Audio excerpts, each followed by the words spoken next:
magulang sa ate ko. Talagang napakabait. Siya yung tanging ina namin dito sa compound. Siya yung tinatakbuhan namin. Kung kami mga problema, siya yung ninilapitan namin. Siya na yun yung hingit pa sa, para sa akin, asawa, kapatid, at kaibigan. Hindi kami lang talaga yung magkaklot. Kaya talagang kahit buti ang Panginoon kasi sabi ko nung alam ko na mamatay na, sabi ko, para wala ako sa Panginoon, parang hindi katulad nun ng parang nakasandal lang ako nung buhay pa siya. Kasi siya po yung nag-akay sa akin na maging born again ako na makakilala ko sa Panginoon. Kaya hindi ko po siya makakalimutan sa lahat ng kabutihan niya na pinakita niya sa amin, hindi na lang po siguro sa akin, kundi sa lahat sa amin mga kamag-anak niya. Kaya nandun yung marami akong natututo na bagay dahil sa kanya, yung nahabang pasensya. Kaya kung minsan, ako sa asawa ko, sabi yung asawa ko minsan, sabi niya sa akin, hindi mo na nagagaya si Ate Mila. Sabi ko naman sa asawa ko, sabi ko, hindi si Ate Mila saka sa akin. Kaya, doon ako nagalit sa kanya yung lahat na nakabutihan, mga ugali kung paano magpakumbaba. Yung ganun kung minsan, meron din kaming dalawa, pero saglit lang. May tampuhan po kaming dalawa kay ate, pero yung sandali lang, mawawala po agad. Kaya nandun yung talagang kumikilos ng Panginoon sa amin, yung natututo talaga ako dahil sa kanya.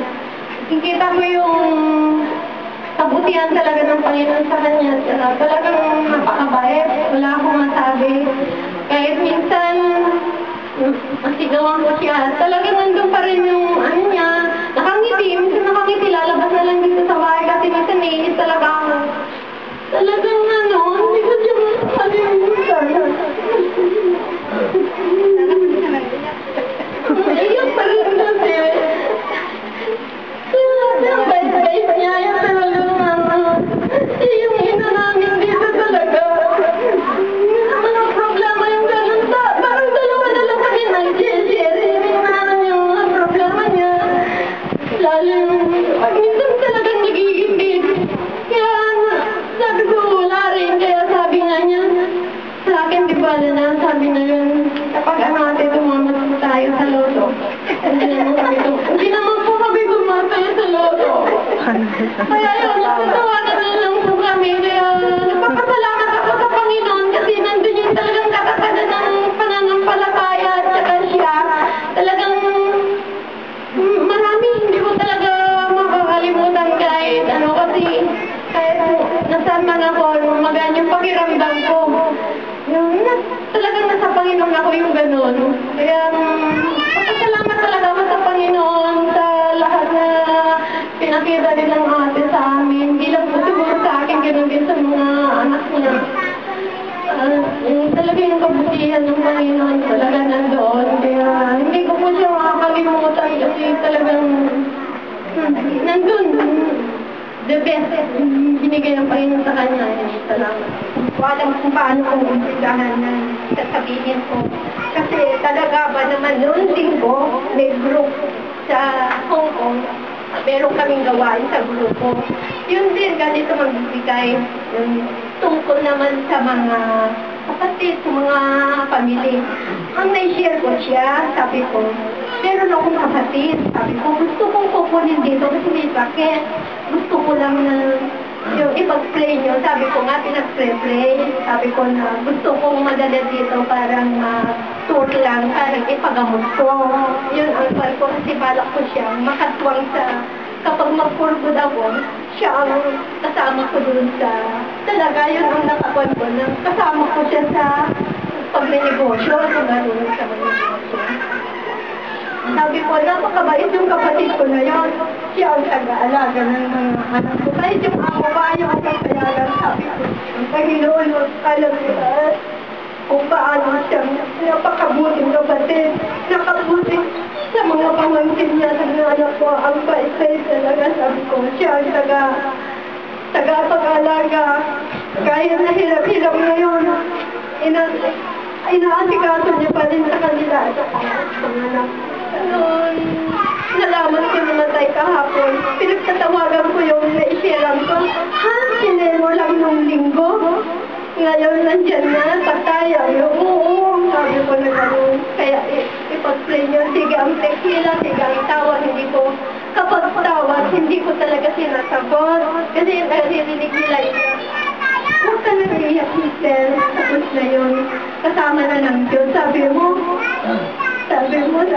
lagi sa kahit na maraming ginagawa, nasa Diyos sa gawain, inuuna niya yung kay kasama na ng Diyos. Nandiyan yung encourage. At saka talagang napakabait niya.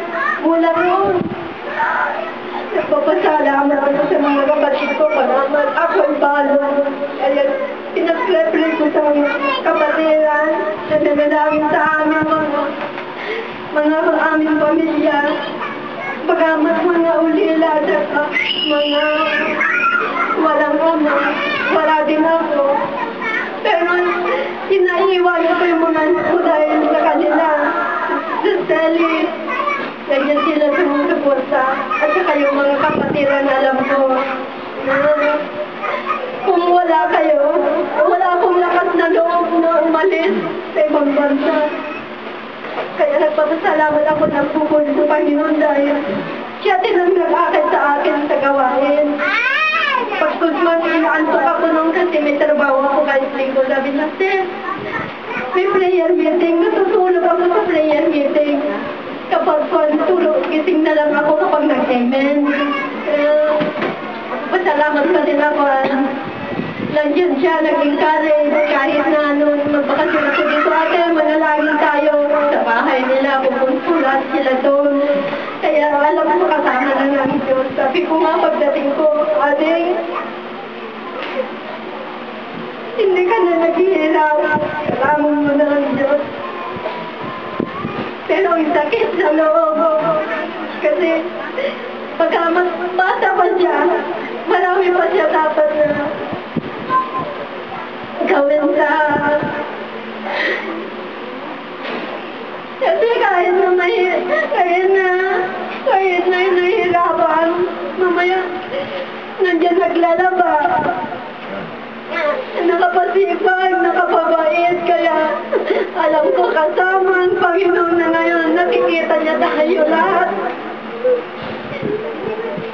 Maraming salamat. Marami pa.